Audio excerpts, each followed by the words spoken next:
ಮೇಕೆದಾಟು ಯೋಜನೆಯಲ್ಲಿ ಕರ್ನಾಟಕ ಮೇಲುಗೈಯನ್ನ ಸಾಧಿಸಿದೆ. ಯೋಜನೆ ವಿರೋಧಿಸಿ ತಮಿಳುನಾಡು ಸಲ್ಲಿಸಿದಂತ ಅರ್ಜಿ ವಜಾ ಆಗಿದೆ.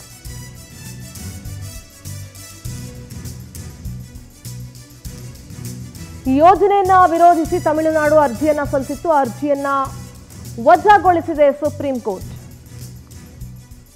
ಬೆಂಗಳೂರಿಗೆ ಕುಡಿಯೋ ನೀರು ಪೂರೈಸುವಂತಹ ಯೋಜನೆ ಇದು. 7 ವರ್ಷದಿಂದ ಯೋಜನೆಗೆ ತಮಿಳುನಾಡು ಅಡ್ಡಗಾಲು ಹಾಕ್ತಾನೆ ಬಂದಿತ್ತು. ಮಧ್ಯಪ್ರವೇಶ ಮಾಡಲ್ಲ ಇದರಲ್ಲಿ ಅಂತ ಸುಪ್ರೀಂ ಕೋರ್ಟ್ ಹೇಳಿದೆ. ತಮಿಳುನಾಡು ಸರ್ಕಾರದ ಅರ್ಜಿಯನ್ನ ವಜಾಗೊಳಿಸಿ ಆದೇಶ ಹೊರಡಿಸಿದೆ. ಹಾಗಾದ್ರೆ ಏನ್ ಹೇಳಿತು ಸುಪ್ರೀಂ ಕೋರ್ಟ್ ಅನ್ನೋದನ್ನ ಬಹಳ ಸ್ಪಷ್ಟವಾಗಿ ಗಮನಿಸ್ಬಿಡೋಣ. ಮೇಕೆದಾಟು ಯೋಜನೆ ಇನ್ನೂ ಆರಂಭಿಕ ಹಂತದಲ್ಲಿದೆ. ಇದು ಸುಪ್ರೀಂನ ಮಾತುಗಳು. ಕಳೆದ 7 ವರ್ಷದಿಂದ ಯೋಜನೆಗೆ ತಮಿಳುನಾಡು ಅಡ್ಡಿಗಾಲನ್ನ ಹಾಕ್ತಾನೆ ಬಂದಿತ್ತು. ತಮಿಳುನಾಡು ಸಲ್ಲಿಸಿರುವಂತಹ ಅರ್ಜಿಯನ್ನ ಈಗ ಸುಪ್ರೀಂ ವಿರೋಧಿಸಿದೆ. ಇನ್ನು ಈ ಯೋಜನೆ ಆರಂಭಿಕ ಹಂತದಲ್ಲಿದೆ. ಯಾವುದೇ ನಿರ್ಮಾಣ ಕಾರ್ಯ ಪ್ರಾರಂಭ ಆಗಿಲ್ಲ. ಈ ಯೋಜನೆ ಕಾವೇರಿ ನೀರು ನಿರ್ವಹಣಾ ಪ್ರಾಧಿಕಾರ ಮತ್ತು ಕೇಂದ್ರ ಜಲ ಆಯೋಗದಂತಹ ತಜ್ಞ ಸಂಸ್ಥೆಗಳ ಪರಿಶೀಲನೆಯಲ್ಲಿದೆ.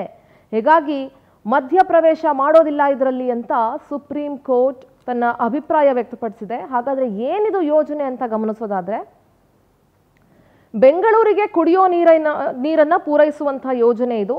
ಯೋಜನೆ ಜಾರಿಗೆ ತರೋದಕ್ಕೆ ರಾಜ್ಯ ಸರ್ಕಾರ ಪ್ರಯತ್ನ ಪಡ್ತಾನೇ ಇದೆ. ಆದರೆ ಪ್ರತಿ ಸಲ ಪ್ರಯತ್ನ ಪಡುವಾಗಲೂ ತಮಿಳುನಾಡು ಅಡ್ಡಿಪಡಿಸ್ತಾನೆ ಇತ್ತು. ಮೇಕೆದಾಟು ಪರಿಸರದಲ್ಲಿ ಡ್ಯಾಮ್ ನಿರ್ಮಾಣದ ಗುರಿಯನ್ನ ಹೊಂದು 5252.40 ಹೆಕ್ಟೇರ್ ಪ್ರದೇಶದಲ್ಲಿ ಡ್ಯಾಮ್ ನಿರ್ಮಾಣ ಮಾಡುವಂಥದ್ದು. 1869.5 ಹೆಕ್ಟೇರ್ ಅರಣ್ಯ ಭೂಮಿ ಸ್ವಾಧೀನ ಮಾಡಬೇಕಾಗತ್ತೆ. 201 ಹೆಕ್ಟೇರ್ ಜಮೀನು ಕಂದಾಯ ಖಾಸಗಿ ಭೂಮಿಯನ್ನ ಸ್ವಾಧೀನ ಮಾಡ್ಕೊಳ್ಬೇಕಾಗತ್ತೆ.